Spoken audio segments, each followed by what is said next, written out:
അംഗീകാരമില്ലാത്ത കോഴ്സുകൾ നടത്തിയതായുള്ള വിദ്യാർത്ഥികളുടെ പരാതിയിൽ മർക്കസിനെതിരായി അന്വേഷണം നടത്താൻ ഹൈക്കോടതി ഉത്തരവ്. പോലീസ് സംരക്ഷണം വേണമെന്ന മർക്കസിന്റെ വാദവും ഹൈക്കോടതി അംഗീകരിച്ചില്ല. 2 ഹർജികളായിരുന്നു ഹൈക്കോടതിയുടെ പരിഗണനയിൽ വന്നത്.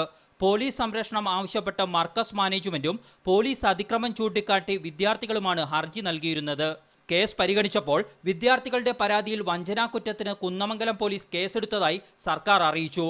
14 പ്രതികളിൽ 6 പേരെ ചോദ്യം ചെയ്തതായും സർക്കാർ അഭിഭാഷകൻ കോടതിയിൽ ബോധിപ്പിച്ചു. പ്രവേശന സമയത്ത് നൽകിയ രേഖകളിൽ AICTE അംഗീകാരമില്ലെന്ന് വ്യക്തമാക്കിയിരുന്നതായി മാനേജ്മെന്റ് കോടതിയെ അറിയിച്ചു. എന്നാൽ അംഗീകാരമുള്ളതായി കാട്ടിയുള്ള പത്രപരസ്യങ്ങളടക്കം വിദ്യാർത്ഥികളുടെ അഭിഭാഷകനും കോടതിയുടെ ശ്രദ്ധയിൽപ്പെടുത്തി. തുടർന്നാണ് വിദ്യാർത്ഥികളുടെ പരാതിയിൽ അന്വേഷണം നടത്താനായി ഹൈക്കോടതി ഉത്തരവിട്ടത്.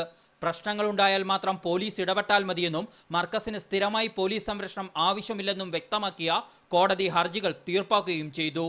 മീഡിയ 1 കോഴിക്കോട്.